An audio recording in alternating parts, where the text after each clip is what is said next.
Il n'y a pas véritablement de sentiment, en tout cas anti-français au Mali, il n'y en a pas. Il y a eu, à un moment donné, un ressenti au sein de la population, hein, contre la présence militaire française. Et pour une raison très simple, pour plusieurs raisons. D'abord, avec tant d'hommes, on s'attendait à une lutte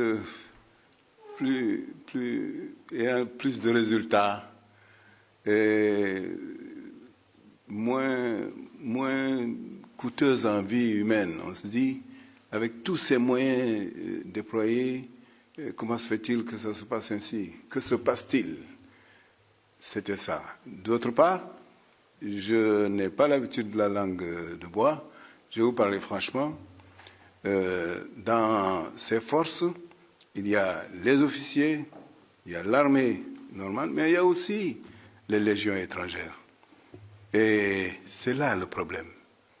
Je vous dis, en vous regardant droit dans les yeux, que par moments, dans les pigalle des villes de Bamako, vous les y retrouvez, tatoués sur tout le corps, en train de rendre une image qui n'est pas celle que nous connaissons de l'armée nationale du Mali. Alors ça fait peur, ça intrigue et ça pose des questionnements. Le président Macron avait promis 200 militaires français de plus à Pau.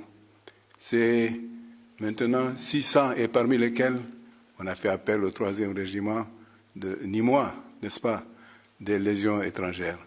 Alors, c'est bien parce que c'est connu qu'ils sont âpres à la bataille, ils sont âpres au combat, mais aussi, ils sont aussi âpres au gain. Ce n'est pas le type de soldats, le type de militaires qui, si on ne les encadre pas, donnerait une belle image de l'armée.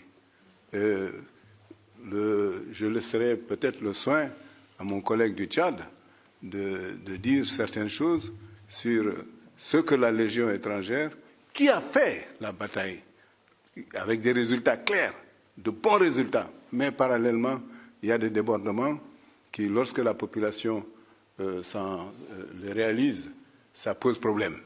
Je me dois d'avoir l'honnêteté de vous le dire. Bien. Sinon, il est clair, le président Ibrahim Boubacar Keïta l'a dit, tous ceux qui aujourd'hui, au Mali, appellent au départ des forces étrangères, et notamment françaises, sont des ennemis du Mali, sont des complices des djihadistes, travaillent de concert avec les djihadistes. Il est très clair là-dessus. Il le répète tout le temps. Mais, il faut que nous ayons des résultats plus probants, et je pense que depuis Pau, ce sera le cas.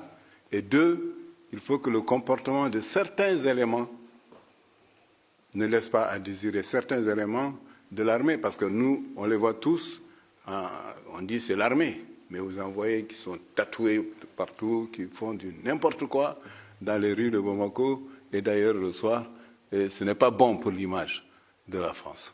Ça, je tiens à vous le dire. Bien. Vous connaissez les conditions d'enregistrement, de diffusion de ces auditions. Vous avez stigmatisé l'armée française à travers le comportement certainement vrai de certains soldats. Vous n'ignorez pas qu'au sein du ministère de la Défense, tout cela est surveillé de près, que les relations en bon diplomate que vous êtes, que ces sujets-là doivent remonter aux états-majors, remontent dans les discussions politiques que nous avons de cabinet à cabinet.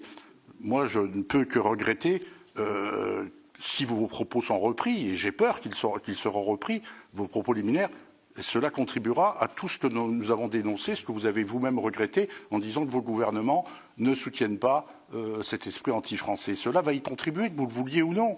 Alors, moi, je le regrette parce que ce n'est pas l'image, y compris que nous pouvons avoir de la Légion étrangère en France. Nous sommes ici quelques-uns à avoir eu des responsabilités au sein du ministère de la Défense. Je peux vous dire que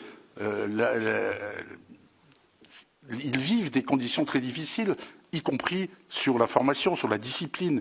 Et je pense que s'il y a des brebis galeuses, il faut bien sûr les dénoncer, mais ne pas stigmatiser la totalité. Bien entendu, je sais que la Légion française a même pu donner à la France un président de la République. Bon, il est clair que ce sont ces brebis galeuses. Je parle de ces brebis galeuses. Ce n'est pas juste non plus, ce n'est pas bon de fermer les yeux sur ce qui existe. J'attire votre attention là-dessus. Et nous, justement, ce qu'on fait et ce qu'on dit au Mali, c'est de dire ne faites pas l'amalgame. Il y a un proverbe de chez nous qui dit que lorsque vous mettez une bouchée, une poignée d'arachides grillés de cacahuètes dans la bouche, il suffit qu'il y ait un seul grain qui soit pourri, qui soit mauvais, pour que l'ensemble, n'est-ce pas, l'ensemble soit de goût douteux, prenne un goût amer. C'était mon devoir de vous le dire.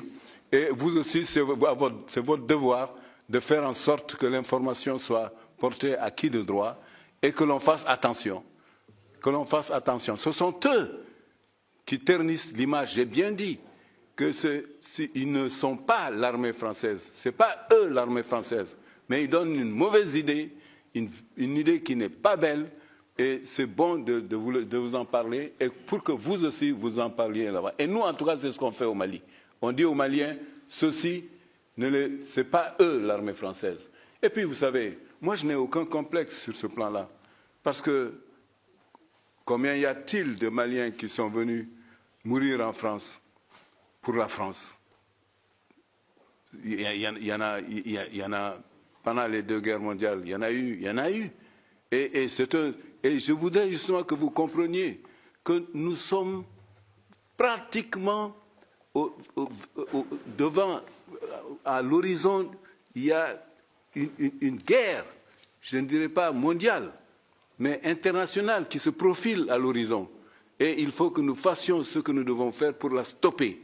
Si on stoppe ça au Sahel, c'est fini. Mais si on ne le stoppe pas, je ne serai peut-être pas plus de ce monde, mais vous verrez ce qui se passera ici, en France.